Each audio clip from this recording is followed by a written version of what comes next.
በመሆኑም ሰው ንስሐ ገባ ማለት ወደ እግዚአብሔር መጣ ማለት የምህረቱ ተካፋይ ሆነ ነው። ኑ ዳኑ፣ ወደ ቤት ግቡ። ፀሐይ ብትጨልም ቀን ቢጨልም ከዋክብቶችም ቢሰወሩ ዘመን ቢከፋ ጊዜ ቢለዋወጥ ዙሪያው ገደል ቢሆን ሰማይ እንደ እንቅብ ቢደፋ ግድየለም ከወዳጅ በላይ ወዳጅ ሆንኩን ያለውና ወደ ቤታችሁ ግቡ ነው። ግቡ የሚል ሰው የፍቅር ነው። ግቡ የሚል ሰው ጥሩ ወዳጅ ነው። አሁን ዛሬ በዚህ ምሽት እግዚአብሔር አምላካችን መንግሥተ ሰማያት ቀርባለችና ንስሐ ግቡ ብሎ እየነገረን ነው። ንስሐ ማለት የሰዎችን ኃጢአት መግለጥ አይደለም፣ የእግዚአብሔርን ምሕረት መግለጥ ነው። ንስሐ ማለት ሰዎችን ከኃጢአታቸው ጋር ማስተዋወቅ ሳይሆን ከመሐሪው ከእግዚአብሔር ጋር ማስተዋወቅ ነው። እግዚአብሔር ለምን የጠራን ይመስላችኋል? ዛሬ ምሽት ለምን የሰበሰበን ይመስላችኋል? ምን ፈልጎ? እግዚአብሔር ምን ፈልጎ? እግዚአብሔር የሰበሰበን ተሰብስበን ፊርማ በመፈራረም ለአምላክነቱ ለንግሥናው ዕውቅና እንድንሰጥ ነው። እሱ እንደሆን ከጊዜና ከዘመናት በፊት በመንግስቱ ያለ የነበረ ነው። ለዘመናት የሸመገለ የሚያስረጅ እንጂ የማያረጅ የሚያሳልፍ እንጂ የማያልፍ አምላክ ነው። እኛ ያለ እርሱ አልነበርንም፣ እሱ ግን ያለኛ ነበረ። ቢቀርብን እንጂ የማንም ውለታ እግዚአብሔር የለበትም። እግዚአብሔር እውነቱን እንድናጸድቅለት እንድናረጋግጥ ነው የመጣው። የሰበሰበን አይደለም፣ እውነት ነፃ እንድታወጣን ነው እግዚአብሔር የጠራን። የክርስትና ግቡ ንስሐ ገብቶ በመቁረብ የእግዚአብሔርን መንግሥት መውረስ ነው። ሰይጣን እንደሆነ ችግር የለበትም። ንስሐ ሳንገባ ቤተክርስቲያን ብንሰራ፣ ገንዘብ ብንሰጥ፣ ብናበላ፣ ብናጠጣ ምንም አይነካንም። ለምን መሰላችሁ? ንስሐ ሳንገባ መልካም ማድረግ በቆሻሻ ልብስና ገላ ላይ ሽቶ እንደ መቀባት ነው የሚቆጥረው። ሰው ንስሐ ካልገባ ይጸድቃል? አይጸድቅም። ኃጢአቱን ካልተናዘዘ ይጸድቃል? አይጸድቅም። እግዚአብሔር ለዚህ ከጠራ ለመንግስቱ ከጠራ ለምንድን ነው ዛሬ ቅዱስ ጴጥሮስ በአንድ ስብከት 3000 ሰው ሲያሳምን በ3000 ስብከት አንድ ሰው አላምን ያለ? ለምንድን ነው እዚህ ውስጥ ድንጋይ 40 ዓመት ውሃ ውስጥ ቢቆይ ዋና አይችልም? እኛም ቤተ እግዚአብሔር ውስጥ ስለኖርን የምንጸድቅ ይመስለናል። ለምንድን ነው ችላ ያልነው?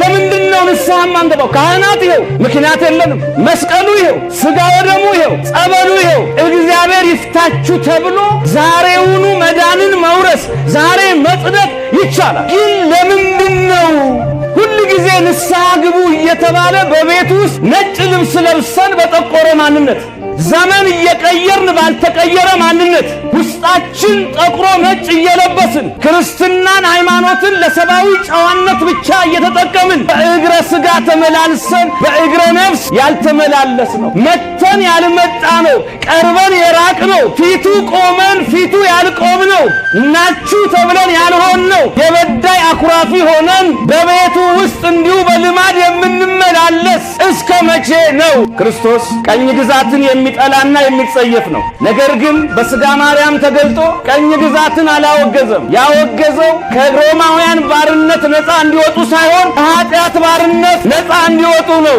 ምክንያት ስጡኛ። ሰው ከኃጢአት ባርነት ነፃ ከወጣ ሌላውን አስፈራርቶ በኃይል ከመግዛት ከማን አለብኝነት ነፃ ይወጣል። ከኃጢአት ባርነት ነፃ የወጣ ሰው ወንድሙን አይገልም፣ አይገፋም፣ አያስርም። ባሪያ አድርጎ ነፃነት ቀምቶ ያሰቃይ። ነፃ ያልወጣ ነው የሰው ነፃነት የሚቀማው። በመሆኑም ክርስቶስ ምን አለ? መጀመሪያ አለ ሰዎች ከኃጢአት ባርነት ነፃ ይውጡ።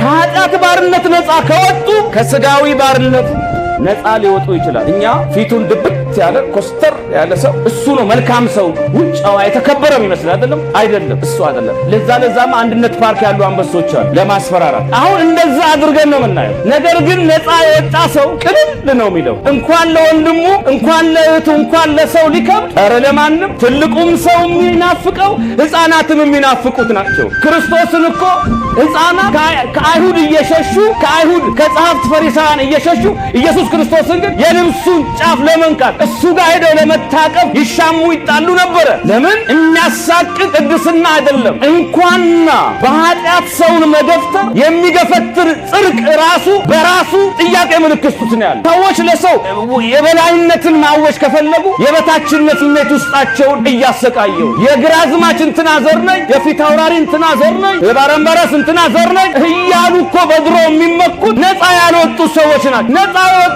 ሰውማ በጣም ቅልል ይላል። ለሕፃን ለማወቅ፣ የሰው ቁስል ለማጠብ፣ የሰው ችግር ለመስማት፣ ሰዎችን ለመርዳትም ለመረዳትም እጅግ ቅርብ የሆነ የእግዚአብሔር መንፈስ በሱ ላይ ገዝፎ የሚታይ ሰው ነው። የሚያስፈራራ ከሆነ ሰዎችን የሚያሳቅቅ ከሆነ ግን በእውነት ይሄ ሰው ነፃ አልወጣም። ለዚህ ነው ክርስቶስ ከሮማውያን ባርነት ይልቅ ከኃጢአት ባርነት ነፃ ውጡ ያለው። ቢላው ይሳላል፣ በሬው ጭድ ይበላል። እኖራለሁ ይላል፣ አራጅ አትኖርም ይላል። ይቻላል አስብታ ነው የምታረው። ሰይጣን አስብቶ ነው የሚያርደው። በሬን ማንም ሰው ስለወደደው አይደለም ጨውን፣ አሞሌውን፣ ሳሩን፣ ውሃውን የሚሰጠው። ከደለበ በኋላ ቁርጧን ስጋዋን ይበላል። ሰይጣን አስብቶ ማረድ ይችልበታል፣ ይመቻል። ቤቱ፣ መኪናው፣ ስልጣን ሁሉን አልጋ ባልጋ ያደርገዋል። ከዛ ቶሎውኑ ነፍሳችንን ይቋቋመዋል። ቶሎውኑ ክርስቶስ በመስቀል ላይ እኮ ከሰባቱ አዋጆች የመስቀል ዙፋኑ መካከል የመጀመሪያው ምንድን ነው? ሉቃስ 23 ላይ የሚያደርጉትን አያውቁምና ይቅር በላቸው አለ። ለምን? ክፉዎች ዘመናቸው አጭር ስለሆነ እግዚአብሔርን ምሕረትና ይቅርታ ሳይሰሙ እንዳይሞቱ እድሉን የሰጣቸው ነው። እነሱ ግን ይሄን እያደረገ ጨርቁ ላይ ዕጣ ተጣጣሉ ይላል። ጨርቅ ለነሱ ትልቅ ነው፣ ይቅርታ ለነሱ ትንሽ ነው። የዘላለም ሕይወት ምንም ነው፣ ጊዜያዊው ግን ለነሱ ትኩረት የሳበ ነበር። ትደርሳለህ ነው ሰይጣን። ለምን? እየቀነሰ ነው የሚያድረው ዕድሜ። 70 የተሰጠው ሰው ዛሬ ነግቶ ሲመሽ ይነጋል። ሳንፈርም ሳንስማማ የሚቀነስ ነገር ዕድሜ ነው። እንገራችሁ ቀን የለም።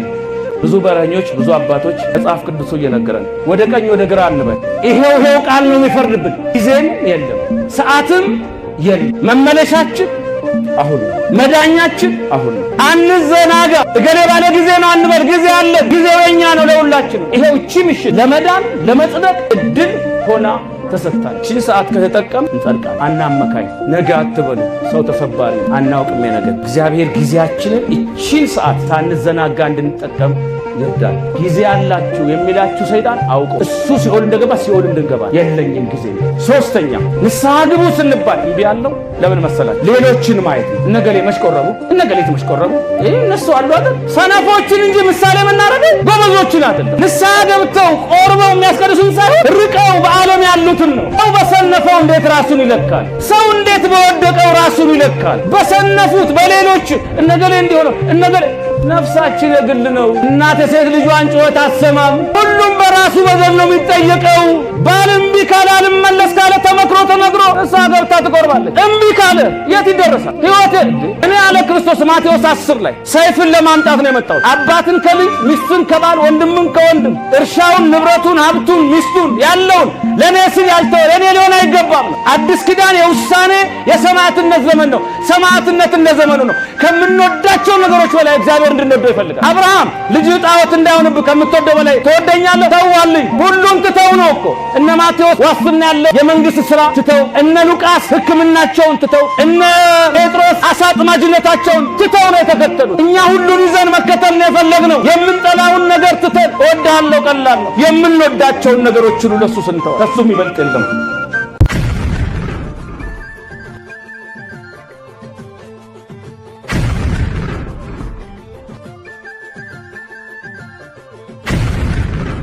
ሄሎ ትሰማኛለህ? ወጣትነት ከጨረስክ በኋላ ንስሐ ትገባለህ። አሁን ግን ሞኝ አትሁን። ዘና በልና ፈታ በልና ኑረው።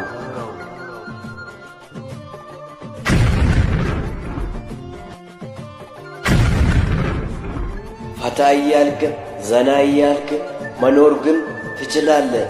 ግን እቺ ጥያቄ ብቻ ልጠይቅ፣ መቼ እንደምትሞት ታውቃለህ? በኢየሱስ ኧረ እኔ አላቅም። መድኃኒዓለም አንተ ጠብቀን። በኢየሱስ በምን ቀን እንደምትሞት ታውቃለህ? ኧረ እኔ አላቅም። በኢየሱስ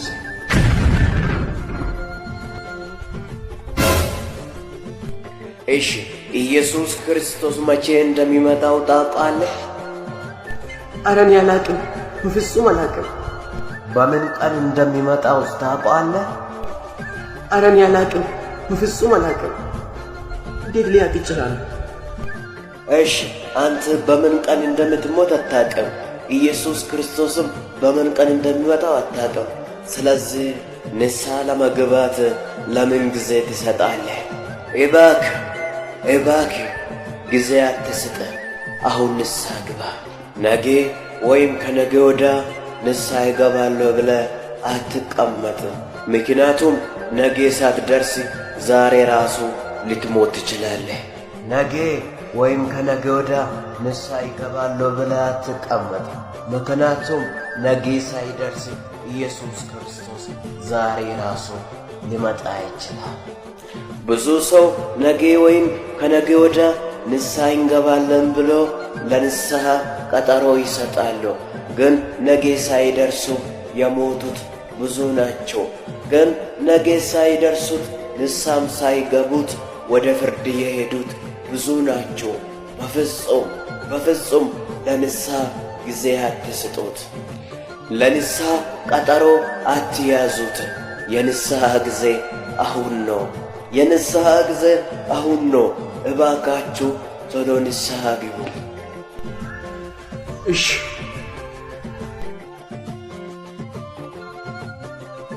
2000 ዓመት ሙሉ የተሰበከ አንድ ስብከት አለ። መንግስተ ሰማያት ቀርባለችና ንስሐ ግቡ የሚል ስም። ግን መንግስተ ሰማያት አልመጣችም እነ ዮሐንስ ተሳስተው ነው የሚል ጥያቄ ጠይቁ ሰዎች አሉ። ዮሐንስ መጥምቅ ሰበከ፣ ከዛ ጌታችን ሰበከ፣ ሐዋርያቱን መምህራን ሰበኩት ሁሉም አይደለ? ግን እስካሁን አልመጣችም መንግስተ ሰማያትና እንዴት ነው እስተት ነው ወይ ቀኑን ተሳስተው ነው ወይ የሚል ጥያቄ ይመጣል።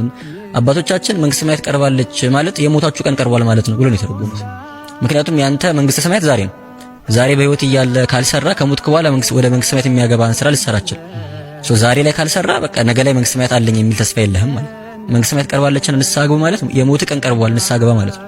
ምክንያቱም መሽቶ በነጋ ቁጥር ወደ ሞት እየቀረብክ ነው። ድርቅም ጠላ በቃ የኛ ህይወት ጉዞ ወደ ሞት የሚደረግ ጉዞ ነው አይደለ? ወደ ስጋዊ ሞት ማለት ነው። ከዛ ወደ ህይወት የሞት ቀን ቀርቧል ነው 2000 ዓመት ሲሰበክ የነበረው። የምትሞትበት ቀን ቀርቧል ንስሐ ግባ ወደ እግዚአብሔር ቅረብ ነው እንጂ አክቹሊ የጌታ መምጫ ቀርቧል ማለት ብቻ አይደለም። የጌታ መምጫ ቀርቧልም ነው እውነት ነው፣ ግን እሱ ብቻ አይደለም ትርጉም። የጌታ መምጫ ቀርቧል ሲባል ራሱ ለኔ ጌታ የሚመጣበት ቀን ማለት ብቻ አይደለም፣ እኔ ወደ ጌታ የሚሄድበት ቀንም ጭምር ነው።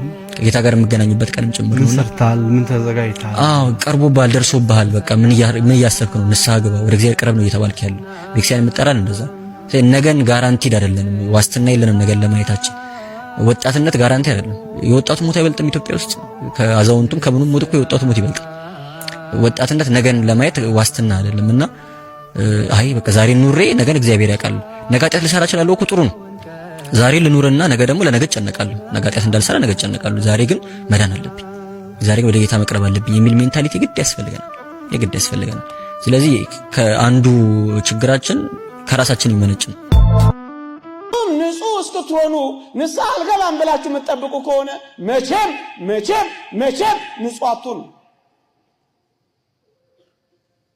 ወገኖቼ እንኳን እኔና እናንተ ሰማይና ጨረቃ ፀሐይና ጨረቃ እንኳን በፊቱ ንጹሃን አይደሉም ይላል ጻድቁ ኢዮብ። መጽሐፈ ኢዮብ ምዕራፍ 15 አንብቡት። ፀሐይና ጨረቃ ማለት ሳይፎርሹ የሚሽከረከሩ ሳያቋርጡ የሚበሩ ፀሐይና ጨረቃ እንኳን ለእግዚአብሔር የሚመጥን ንጽህና የላቸውም። ይልቁንም ኃጢአትን እንደ ውሃ የሚጠጣ የሰው ልጅ ምንኛ ያንስ ይላል። እንደ ውሃ የምንጠጣኛ ምንኛ ታናሽ ነን ወገኖቼ። ፍጹም ንጽህናን አጠብቁ። እየደከምንም ቢሆን እንግባ። ስትገቡ ነው የምትጠሩት እንዴ? ይሄንንማ ኃጢአት ብሰራስ በደል ብፈጽምስ ብላችሁ እንዳትሸሹ። በዋናነት ንስሐችን ምን እንደሆነ ታውቃላችሁ? ደጅ መጥኛ፣ እግዚአብሔርን መለማመጫ፣ ፊቱን መፈለጊያ፣ ይቅር በል ማኮ ነው እንጂ ንጽህናው ቅድስናው ሊመጥን መስሏችሁ ነው እንዳይመስላችሁ። አንዲት ብቻ አለች ከብቻዋ ከእመቤታችን ከቅድስት ድንግል ማርያም በቀር እግዚአብሔርን በንጽህናዋ የማረከች። መጽሐፈ ቅዳሴያችን እንደሚለው ንጽህናን ባወቀ ጊዜ ስሙ ገብርኤል የተባለ መልአኩን ላከው ያለው እሷን አይቶ።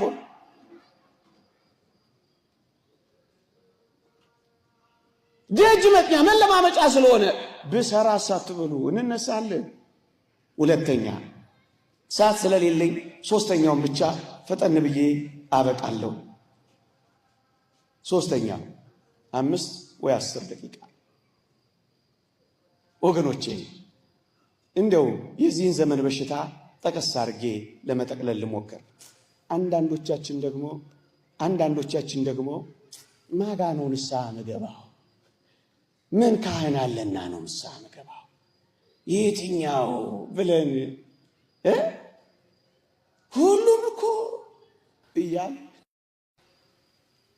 መምህረ ንስሐ የንስሐ አባትን ጉድለት በባትሪ እየፈለጉ አንዳንዶች ለንስሐ የማይነሳሱ አሉ። እየሰማችሁኝ ነው? እየሰማችሁኝ ነው? ማጋ ነው ንስሐ ምገባው? ማጋ አባ ገሌም እንደዚህ ነው፣ ቄስ ገሌም እንደዚህ ነው። ታዲያ እኔ ማጋ ነው ሄጄ ንስሐዬን የምወጣው? ብዙ ሰው እንዲህ እያለ ከንስሐ ሕይወት የራቀ ብዙ ነው። ለምንድን ነው? ከወደቅንበት ምን ደረጃ እንደደረስ ስላላወቅን ነው። ለምንድን ነው? ኃጢአት ብሰራስ ብለን ስለምንፈራ ነው።